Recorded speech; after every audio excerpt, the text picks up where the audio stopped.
Good morning, Hank. It's Tuesday. So it has not been a great week here. I loved your video on Friday. It gave me comfort and context, and I have so much to be grateful for, but because of my anxiety problems and OCD, I just don't have a brain that's like particularly well suited to disease pandemics. I mean, I guess no one does, but yeah, I'm just having a hard time. For help, I have virtual therapy and medication, but the thing I found most helpful this week was actually mental health tips shared by partners in health, informed by the experiences of people who've lived and worked amid big disease outbreaks. PIH really values partnership, like enough to put it in their name, because in global health, like so much else, everyone needs to learn from everyone. I mean, during the Ebola outbreak, community health workers in Liberia became experts in contact tracing. Mental health providers in Sierra Leone have worked with people who had to self-isolate to prevent disease. We have a lot to learn from these people. And so in the PIH model, all around the world, colleagues learn from colleagues and then use that knowledge to serve patients and the public. And these 10 mental health tips from PIH's head of mental health, Dr. Bepi Raviola, came from a wide variety of experience of living with social distance. And so on some level, this is advice from people who've been there. First, social distancing does not mean emotional distancing. Use technology to connect. I think this is especially important because so many people are going through big traumas, serious illness, losses of jobs, losses of every kind imaginable, and in those experiences, it's easy to isolate. For many of us, me included, that's dangerous, so social distance cannot mean emotional isolation. For me, that means lots of FaceTime and phone calls. 2, keep clear routines and schedules 7 days a week, but don't go overboard. Yeah, this is really hard for me. Like, I need routine, but kind of by definition, routines take some time to establish, so I'm trying to be patient with myself. 3rd, exercise and physical activity daily if possible. When I am sad or scared, I have an overwhelming desire not to exercise, but if I can bring myself to exercise, I always feel better.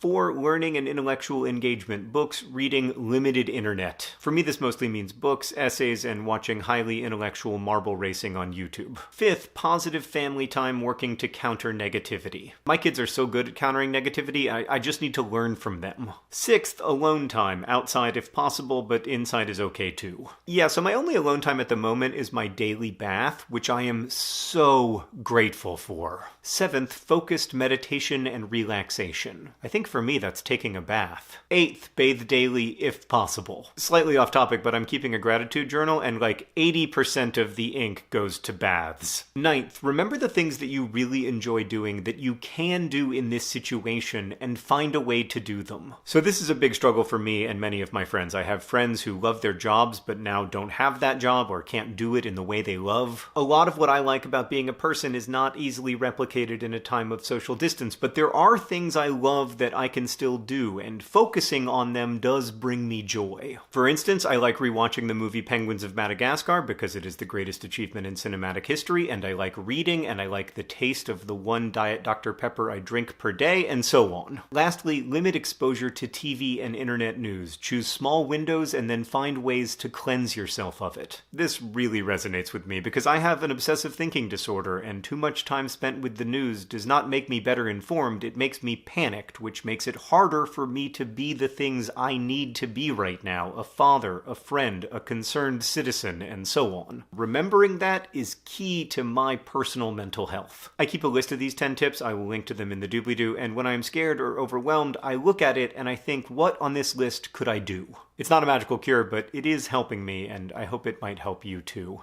Hank, I'll see you on Friday.